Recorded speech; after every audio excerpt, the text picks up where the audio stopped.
कसम से मेरा दिल करे इस वक्त मैं ना दोनों को कत्ल कर दूं, जान से मार दूं दोनों को। कम से कम बेगैरती का ताना तो नहीं मिलेगा मुझे। देखा, फिर से बहक गई ना आपकी जहनी रूह। अरे कितनी बार आपको समझाया है कि उन लोगों को उनके हाल पर छोड़ दीजिए, वो जैसा करेंगे ना वैसा ही भरेंगे। लेकिन मजाल है कि आपको मेरी और बिलाल की जरा सी भी फिक्र हो। बस अपनी बहन की खातिर मरने माने फिर तुल जाते हैं। यार नहीं आ रहा ना मेरी समझ में कुछ, तुम्हें क्यों नहीं समझ आ रहा? अच्छा ठीक है, आराम से बैठकर सोचते हैं कि क्या करना है, लेकिन आप वादा करें ये मरने की बात नहीं करेंगे आप। मेरी ना इस वक्त कुछ समझ में नहीं आ रहा मैं क्या करूं।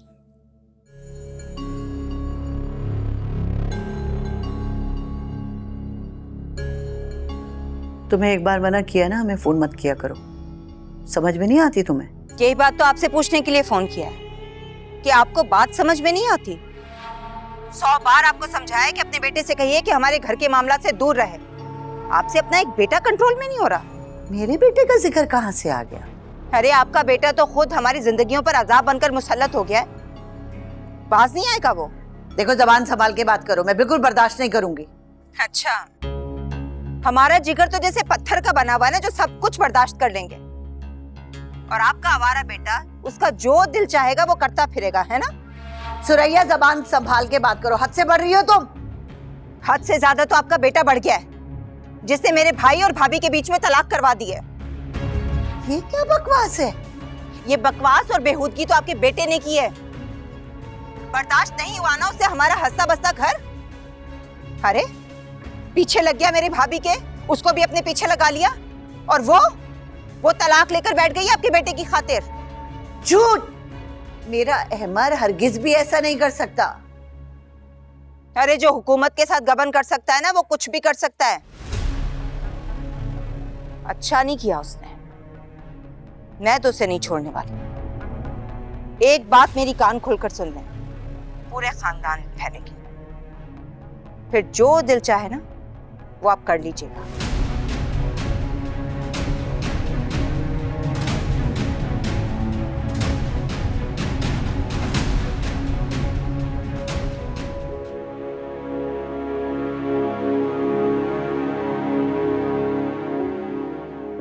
हाँ भाई अहमद, तुम अपनी खाला के घर गए थे? मैं नहीं गया। झूठ बोल रहे हो तुम गुल के घर गए थे, वहां गुल के शौहर से तुम्हारा झगड़ा हुआ है और इस वजह से उसने गुल को तलाक दी है।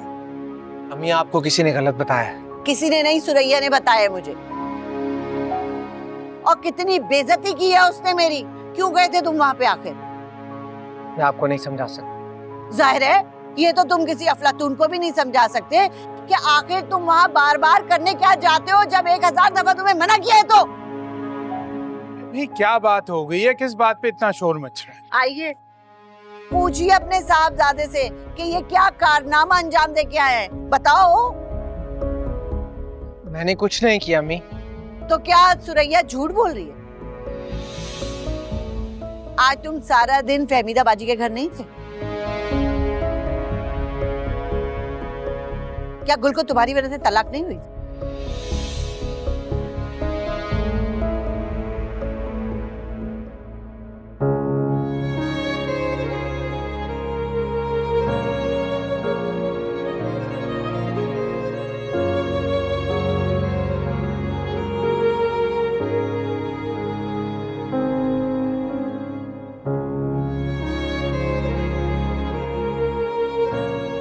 बस कर दो बेटा, बस कर दो। कितना रोगी, इस तरह तो तबीयत खराब हो जाएगी ना मेरी जान। क्या करूं अम्मा, ये आंसू रुक ही नहीं रहे। मुझे नहीं रोना, लेकिन आंसू रुक नहीं रहे। ऐसे शख्स की खातिर अपने आंसुओं को जाया मत करो बेटा, जिसने तुम्हारी कदर ही नहीं की। अम्मा, मैं अपने लिए परेशान नहीं, मैं अपने लिए बिल्कुल भी दुखी नहीं हूँ। अगर मैं दुखी हूँ और अगर मैं परेशान हूँ ना, तो मैं सिर्फ मैं सिर्फ ये सोच कर कि जो मेरी आने वाली औलाद है, जो इस दुनिया में भी नहीं आई है, इस दुनिया में आने से पहले ही उसके माँ बाप अलग हो गए, इसका क्या जवाब दूंगी? छोटी परेशानी को बर्दाश्त कर लेना बड़ी मुसीबत को भुगतने से बेहतर होता है बेटा। इस बात का क्या मतलब है अम्मा? मतलब ये कि वो बच्चा इस दुनिया में आ जाता, तुम नफीस के साथ रह रही होती, वो रोज उस बच्चे के सामने तुम्हारे साथ झगड़ा करता, तुम्हारी बेइज्जती करता, तुम्हें बेऔकात होने का एहसास दिलाता, तो उस बच्चे की नफ्सियात पे क्या असर पड़ता? तुम तो पढ़ी लिखी हो, मुझसे कहीं बेहतर जानती हो। जो कुछ भी अम्मा, लेकिन मैं खुद को कभी माफ नहीं कर पाऊंगी। मैं यही सोच रही हूँ कि मैंने ना सिर्फ अपने लिए बल्कि अपने बच्चे के लिए भी एक गलत बाप का इंतखाब किया। इतनी बड़ी गलती कैसे हुआ? तुम्हारी कोई गलती नहीं थी कुल, सारी गलती तो हमारी थी। तुम्हें तो मजबूर किया गया था, तुम तो ये शादी करना ही नहीं चाहती थी। लेकिन मेरा अल्लाह गवाह है, तुमने आखिरी हद तक इस बेजान रिश्ते को निभाने की कोशिश की। हम सब तुम्हारे मुजरिम हैं, बल्कि मैं गुनहगार हूं तुम्हारी। मैं अपने बेटे के सामने तुम्हारी ढाल नहीं बन सकी। नहीं अम्मा, नहीं, मुझे किसी से कोई शिकायत नहीं है। मेरे किस्मत में जो लिखा था, मेरे नसीब में जो लिखा था, मैं उस पे राजी हूँ। मुझे किसी से कोई गिला नहीं कुछ। ये किस्मत का नहीं, इंसानों का गलत फैसला था बेटा। हमने तुम्हारे साथ अच्छा नहीं किया, हमें माफ कर दो, मुझे माफ कर दो। अम्मा नहीं, ऐसी बातें मत करें, ऐसी बातें मत करें अम्मा। और मेरे साथ जो कुछ भी हुआ है ना, मैं जानती हूँ उसमें कोई ना कोई बेहतरी होगी। अल्लाह ताला ने मेरे लिए जरूर कोई अच्छा सोच रहा होगा। और ये क्या, आप तो मुझे चुप करवा रही थी ना, और खुद रोना शुरू हो गई। हाँ? नहीं अम्मा।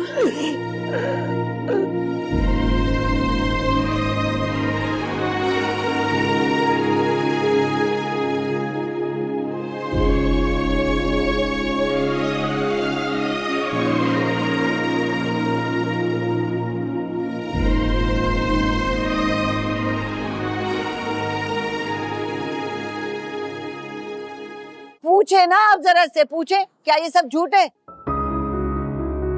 इस बात में सिर्फ इतनी सच्चाई है कि गुल को आज तलाक हो गई। तुम्हें जरूरत क्या थी मुंह उठा के वहां जाने की? खाला ने बुलाया था, काम था उन्हें। क्यों, उसका बेटा मर गया है क्या कि वो बार बार तुम्हें काम के लिए बुला लेती है? श्रा, खामोश हो जाओ। मुझे अपने बेटे से बात करने दो, पूछने दो उससे। हाँ बेटा अमर, बताओ असल में क्या हुआ था वहां? मैं बता तो रही हूँ आपको कि इसकी वजह से गुल को तलाक हुई है। श्रा, अगर तुम खामोश नहीं रह सकती तो अंदर चली जाओ, बात करने दो मुझे अपने बेटे के साथ। हाँ अमर बेटा, बताओ अब क्या हुआ? अबू नोमी धोखाधड़ी से गुल का मकान बेच रहा था। खाला ने मेरे जाने वाले वकील से उस पर स्टे ऑर्डर ले लिया, और वो चाहती थी कि मैं इस मौके पर वहां रहूं क्योंकि वो खौफजदा थी नोमी के मुतवक्का रद्द-ए-अमल से। लेकिन सुरैया ने तो मुझे कोई और ही कहानी सुनाई है। तुम चुप नहीं रह सकती थोड़ी देर? हाँ अमर, तुम अपनी बात जारी रखो। अबू जब मैं वहां पहुंचा तो ऑलरेडी नफीस और उसकी वालदा वहां थे और उन सबके बीच में झगड़ा चल रहा था। मुझे वहां देखकर नफीस ने उल्टा मतलब निकाल लिया और किसी के भी सोचने समझने से पहले गुल को तलाक दे दी। ये तो उस बच्ची के साथ बहुत बुरा हुआ है। आपको उस बच्ची की पड़ी है? अपना बच्चा दिखाई नहीं दे रहा जिसके ऊपर पहले गबन का इल्जाम लगाए और अब किसी की बीवी को वरगलाने का। अम्मी, आप अच्छी तरह जानती हैं कि सुरैया भाभी को झूठ बोलने की आदत है, लेकिन आप उन पर यकीन कर रही हैं, अपने बेटे पर नहीं। क्योंकि मैं अच्छी तरह जानती हूँ कि मेरा ही सिक्का खोटा है।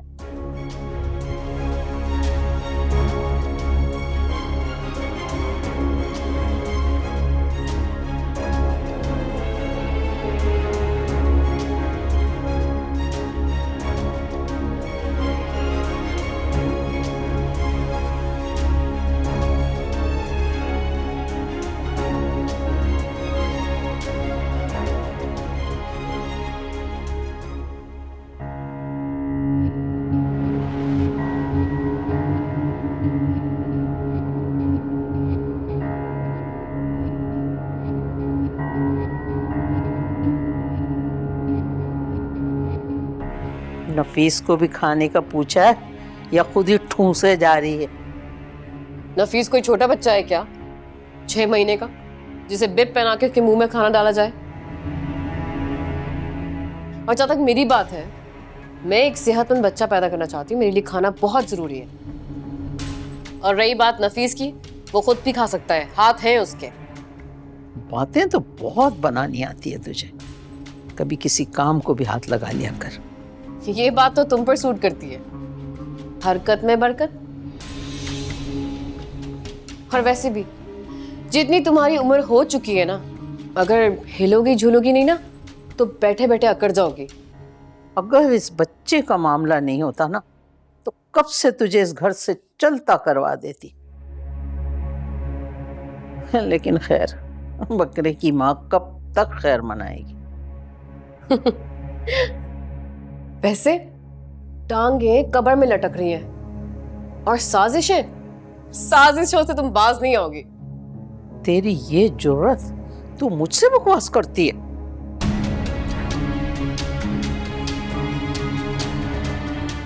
आइंदा ऐसी बेवकूफी भी मत करना मुझ पे हाथ उठाने की, वरना भूल जाऊंगी तुम्हारी उम्र का लिहाज करना। तुम्हारी आदत होगी बहुओं पे जुल्म करने की, लेकिन मेरी आदत बिल्कुल नहीं है। मैं ईंट का जवाब पत्थर से ही देती हूँ।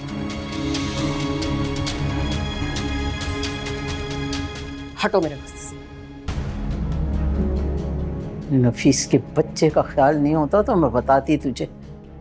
आने दे नफीस को, आज तो मैं तुझे कितना पिटवाऊंगी, देखती हूँ तुझे मैं। आ जाओ। क्या कर रही हो तुम? छोड़ो इसे, दूर रखो अपना मनहूस साया मेरे बच्चे से। मनहूस साया? हाँ, क्योंकि मैं नहीं चाहती कि तुम्हारे जैसी बदकिरदार लड़की मेरे बच्चे को हाथ भी लगाए। मैंने क्या बदकिरदारी की है? अच्छा, एक पराये आदमी के लिए अपने शौहर से तलाक लेकर बैठी हुई और मुझसे पूछ रही हो आकर के क्या किया है मैंने? पहली बात तो ये कि तलाक आपके भाई ने मुझे दी। आपका ये कहना मुझ पर बनता नहीं है कि मैंने किसी और मर्द के लिए तलाक ली है। और दूसरी बात ये कि तुम्हारी पहली, दूसरी, तीसरी बात में मुझे कोई दिलचस्पी नहीं है। आखिरी बार कह रही हूँ, मेरे बच्चे से दूर रहो तुम। बल्कि तुम यहाँ क्या कर रही हो? जमकर ही बैठ गई हो। निकलो मेरे घर से बाहर। मैं निकलूं? मैं क्यों जाऊं यहाँ से? बल्कि ये घर मेरा है। और अगर आप लोगों को मैं पसंद नहीं हूं या मैं अच्छी नहीं लगती तो आप लोग जा सकते हैं ये घर छोड़कर। और मैं नहीं चाहती कि कोई मुझे मजबूर करे कि मैं जबरदस्ती आप लोगों को इस घर से निकाल दूं। अच्छा, अकेली मालिक नहीं हूं इस घर की। नोमान का भी इस विरासत में बराबर का हिस्सा है। हिस्सा? कौन सा हिस्सा? नोमी भाई अपना हिस्सा कब का ले चुके। और वैसे भी अम्मा को कौन सा वो सपोर्ट करते हैं। और हो तो रही है सपोर्ट तुम माँ बेटी की। वो तुम्हारा फ्रॉडिया कजन कर तो रहा है तुम्हें सपोर्ट, तो हम क्यों करें?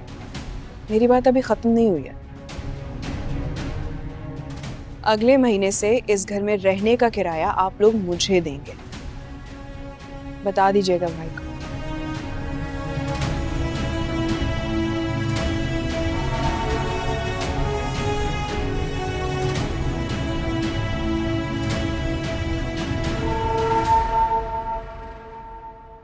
नौशी, मैंने तुम्हें कहा है ना मेरे लिए चाय बना के मेरे कमरे में लेके आओ। अम्मी मैं आपके लिए चाय बनाकर लाया हूँ। मुझे ना तुमसे बात करनी है ना तुम्हारे हाथ की कोई चीज खानी पीनी है। अम्मी प्लीज नाराजगी खत्म करें अपनी। कितने दिन हो गए आप मुझसे बात भी नहीं कर रही। मुझे तुमसे बात करनी भी नहीं है। तुमने मेरा दिल भी दुखा है और मुझे नीचा भी दिखाया है। अब प्लीज आप समझाएं अम्मी को। बुशरा, थूक दो अब तुम गुस्सा। देखो, दीन में भी खफगी के बायस किसी से 3 दिन से ज्यादा बात ना करना जायज नहीं है। अच्छा, और उसी इस्लाम में माँ बाप की हुक्म अदूली और दिल आजारी भी मना है। ये लेक्चर तो आपने अपने बेटे को कभी नहीं दिया। अम्मी मेरी मजाल, मैंने कभी आपसे बदतमीजी करने का सोचा भी नहीं। अरे बात तो मेरी मानते नहीं हो और बिला वजह के ढकोसले। नौशी, मैंने तुम्हें कहा है ना मेरी चाय बना के कमरे में लेके आओ। मुझे लगा आप ऐसे ही बोल रही हैं। कमाल है भाई, हद होती है। यानी मैं किसी को सीरियस नजर ही नहीं आती, मेरी बात को लोग मजाक समझते हैं। अभी अम्मा, आपने देखा इनका रवैया, अब इसी तरह मुझे इमोशनल टॉर्चर कर रही हैं ये। बेटा, ये बड़े सगीर की माएँ जो है ना, वो सब एक ही जैसी होती हैं। वैसे तुम उसकी बात मान क्यों नहीं लेते? देखो, मैं भी चाहता हूं कि तुम अपना घर बसा लो। देखो, इस तरह लोगों की जुबानें भी बंद हो जाएंगी और तुम्हारी माँ का दिल भी बहल जाएगा एक बहू के घर में आने से। इसी बारे में सोच रहा हूँ, इसी बारे में सोच रहा हूँ। चलो, बैठो।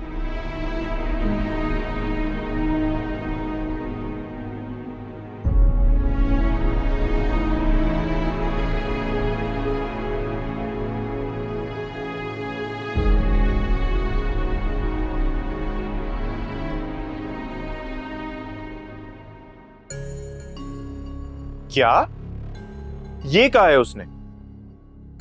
गुल का दिमाग तो खराब नहीं हो गया? दिमाग नहीं, नियत खराब हो गई है उसकी। अरे लिहाज मर गया उसके अंदर, वरना दुनिया की कोई भी बहन अपने भाई के साथ ऐसा सुलूक नहीं कर सकती। पता नहीं यार, मैं जितना इस मामले को सुलझाने की कोशिश कर रहा हूं, ये उतना ही हाथ से निकलता चला जा रहा है। अरे मैं तो कहती हूँ हाथ पकड़कर ना धक्के देकर इस घर से बाहर निकाल दें उसे। बाहर रुलेगी ना, आटे दाल का भाव पता चलेगा उसे। क्या बातें कर रही हो यार, तुम पगला तो नहीं गई? मैं उसे कैसे ही उसी के घर से निकाल बाहर करूं?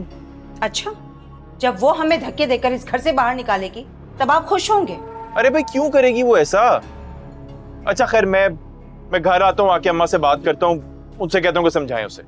अच्छा, ये तो वही बात हो गई, मगरमच्छ के मुंह में हाथ डालकर कहा जाए कि भैया हमें काटना मत।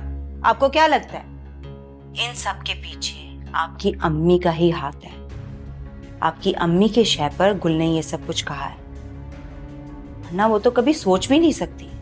सुरैया, मैं इस वक्त दुकान पे हूँ, गाहकी का वक्त है, मैं ना घर आके तुमसे बात करता हूँ। गाहक आए मैं सुन। ओके, खुदा हाफिज। हाँ जी।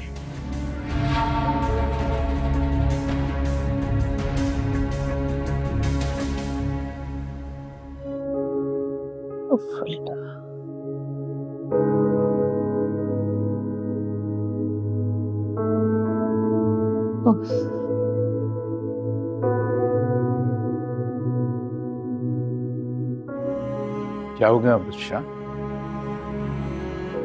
सर में दर्द हो रहा है क्या? ये कौन सी नई बात है? जब औलाद आपसे जिद करने लगे तो सर का दर्द क्या और बहुत से दर्द शुरू हो जाते हैं। लेकिन देखो, अल्लाह ने हमें बहुत अच्छी औलाद दी है, नेक औलाद दी है, इसमें तो कोई शक ही नहीं है। और जिद्दी भी कमाल की। मजाल है जो कभी मेरी बात मान जाए। मेरी बात हुई थी अहमद से, वो कह रहा था कि अब शादी के बारे में संजीदगी से सोचेगा। सच? उसने ये कहा है आपसे? इसीलिए तुम भी जरा सब्र से काम लो, उसके ऊपर प्रेशर मत डालो, वो खुद तुमसे आकर बात करेगा। मैं तो इस दिन का इंतजार एक एक पल गिन गिन के कर रही हूँ कि ये दिन कब आएगा मेरी जिंदगी में। कसम से इस खुशी से मेरे तो सर का दर्द ही सही हो गया। वैसे एक बात मुझे बताओ, तुम खवातीन जो हो, बहू लाने के लिए दुआएं करती हो, मन्नतें मांगती हो, और जब बहू जो है वो घर में आ जाती है तो उसकी सबसे बड़ी दुश्मन खुद ही बन जाती हो। ये साइंस मुझे कुछ समझ में नहीं आई। सिद्दीक साहब, वो सासे ना कोई और होंगी। मैं तो अपनी बहू को अपने हथेली का छाला बना के रखूं। अल्लाह करे कि ऐसा ही हो। वैसे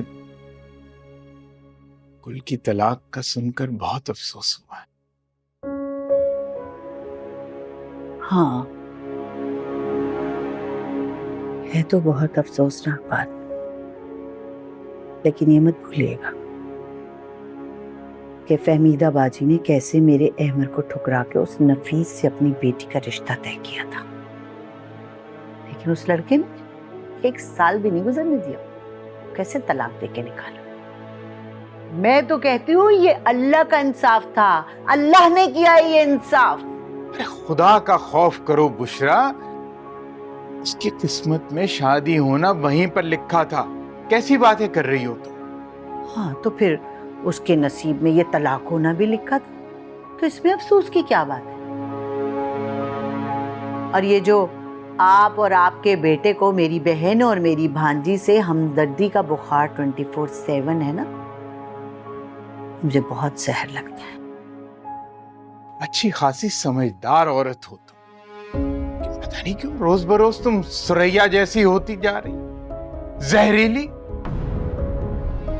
अपने रवैये पे तुम जरा गौर करो। अरे,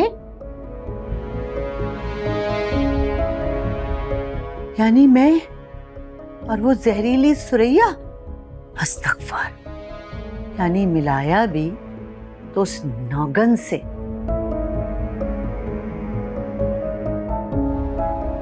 अस्तगफर।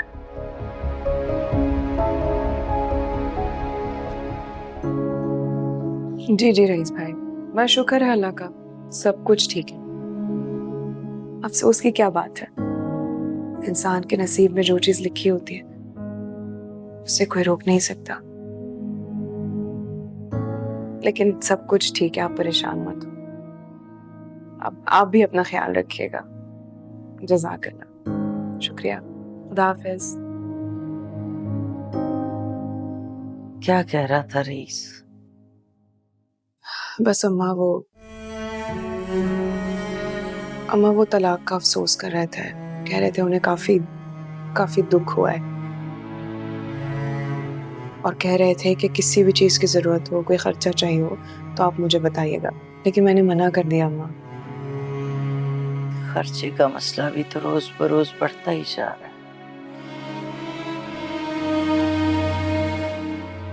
खैर, अल्लाह वाले।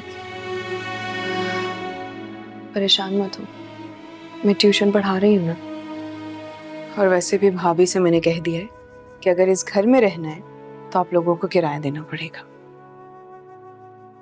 सुन लिया आपने क्या गदर मचाया आपकी बेटी ने इस घर में? इस सब की नौबत भी तो तुम ही लाए हो नोमी। कोई कहाँ तक बर्दाश्त करेगा आखिर। शर्म आनी चाहिए तुम्हें। जिस भाई ने तुम्हारे स्कूल कॉलेज की फीसें भरी, तुम्हारी शादी में इतना खर्चा किया, तुम्हारे सारे ऐशो आराम पूरे किए, उस भाई से तुम अपने घर में रहने का किराया मांग रही हो। भाभी मैं माजरत चाहती हूँ, लेकिन मेरी फीस मेरे बाप ने दी है।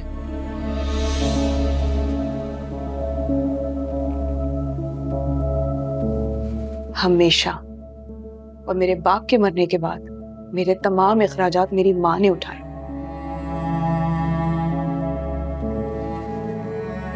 बल्कि मेरे भाई को तो इतनी भी तौफीक नहीं हुई कि मेरी शादी पे एक दहला भी खर्च करते। सारा खर्चा आप लोगों ने नफीस से लिया। कितनी कीमत वसूल की है मेरे नाम पे आप लोगों ने? नफीस भाई का भी तो कर्ज है ना हम पर, जो हमें ही अदा करना है, क्योंकि दुकान नहीं चल रही है तुम्हारे भाई की। वैसे शर्म तो नहीं आती तुम्हें अपने बड़े भाई के लिए इस किस्म की बात करते हुए? अफसोस। अरे शर्म तो आप लोगों को आनी चाहिए, बल्कि आप दोनों को आनी चाहिए। जब आप लोगों को शर्म नहीं आ रही तो मैं क्यों शर्म करूं कुछ कहते हुए? पता नहीं शादी के नाम पर कितना कुछ बटोरा है आप लोगों ने नफीस से। लगता है झूठ बोलने की भी तुमने आला तालीम हासिल की है। झूठ बोलने वाले आंखों में आंखें डालकर बात नहीं करते। और जहां तक बात हमारे भाई की, तो माशाल्लाह से इन्होंने तो खाना पीना तो दूर की बात, हमारा चाय पानी भी बंद कर दिया। इसलिए मजबूरी में आकर अपना खर्चा उठाने के लिए हमें किराया चाहिए।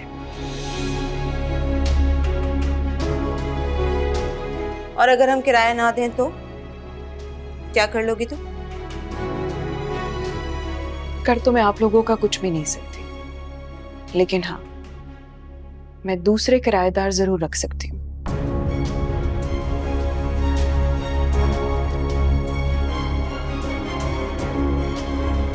ताकि वो हमें टाइम पर किराया दे, जिससे हम अपनी जरूरियात पूरी कर सकें।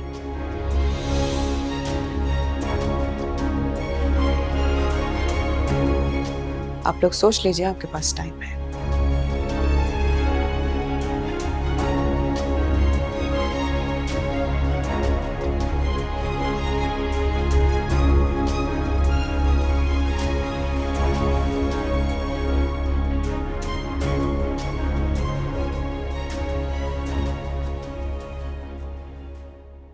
यानी ये वक्त है तुम लोगों के घर आने का?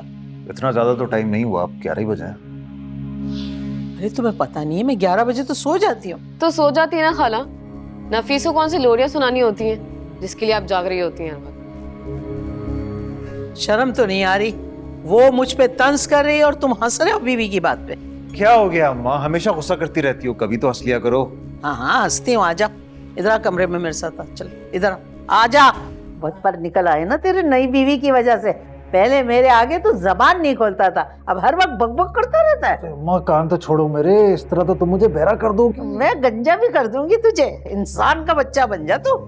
यार अम्मा क्यों ख्वामा-ख्वाह उसके पीछे पड़ी रहती हो? अब तो वो माँ बनने वाली है। माँ बनने वाली है? एक बात बता ना, ये जो दूसरा भैया है, ये तूने अभी कुछ दिन पहले तो रचाया, इतना जल्दी कहाँ से माँ बनने वाली? अम्मा ये तो अल्लाह की देन है, जिसको चाहे नवाज दे, बस तुम थोड़ा ख्याल कर लिया करो। हाँ मुझे कहाँ इन बातों का पता है। बेटा ये तेरा पहला बच्चा नहीं है जो तू उसके लिए इस तरह से बावला हो रहा है। पहला लड़का तो होगा। जैसी शक्लें लड़का नहीं पैदा करती। बस कर दो अम्मा, पहले तुमने उस गुल बेचारी का जीना हराम किए रखा और अब इसके पीछे पड़ गई हो। है? खुदा के लिए मेरा घर बस जाने दो।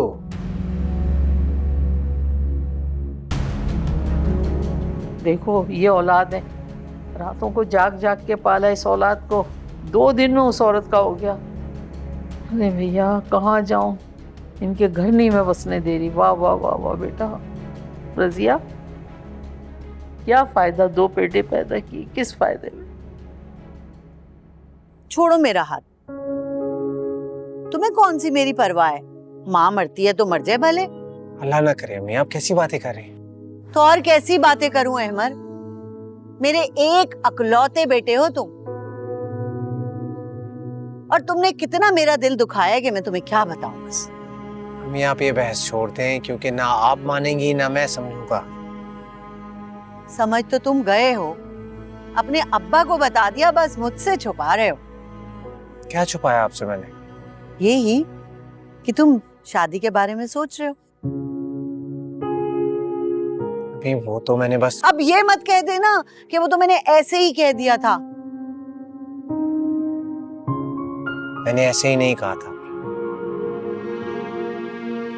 बट आप ही जानती हैं कि इतना बड़ा फैसला ओवरनाइट तो नहीं हो सकता, इसलिए मैं चाहता हूँ जरा सोच समझ कर फैसला करो।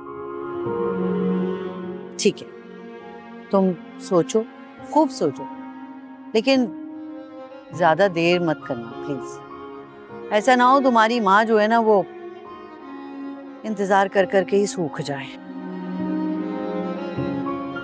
नहीं, ऐसा नहीं होगा, बेफिक्र रहे। प्रॉमिस? प्रॉमिस।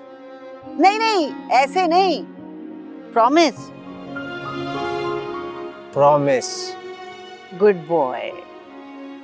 ठीक है, मैं आती हूँ।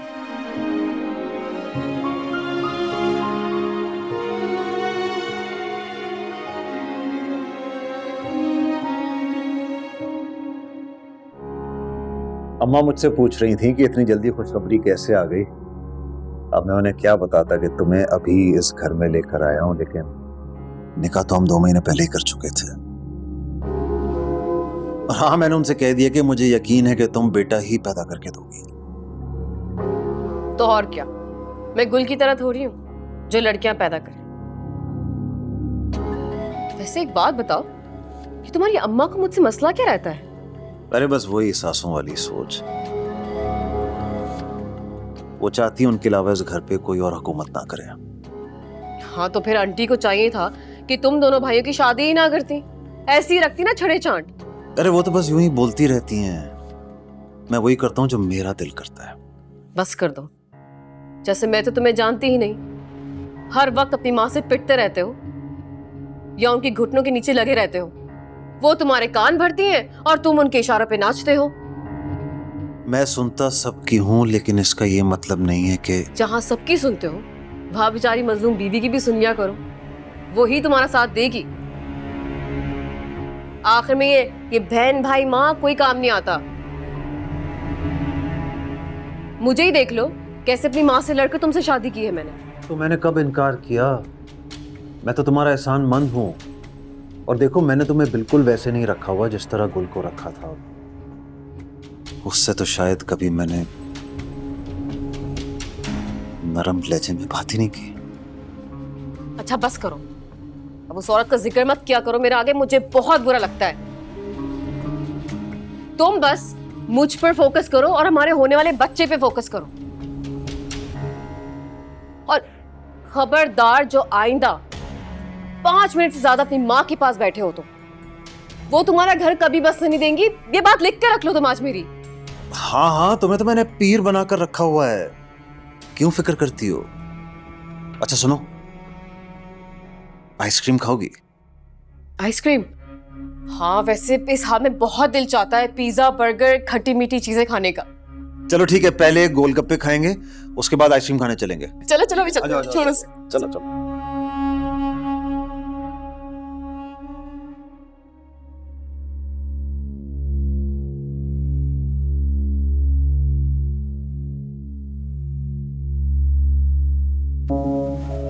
सखर वाली खाला का फोन आया था। कौन सी जखर वाली खाला? मेरे अब्बू की कजन अच्छा, गुल की तलाक के बारे में पूछ रही थी।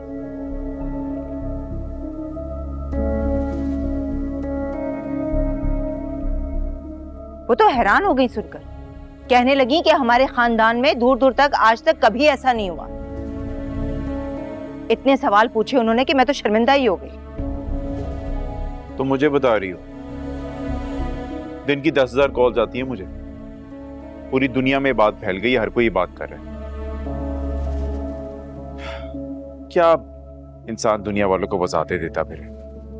मेरी मानो तुम ना फोन उठाना बंद कर दो।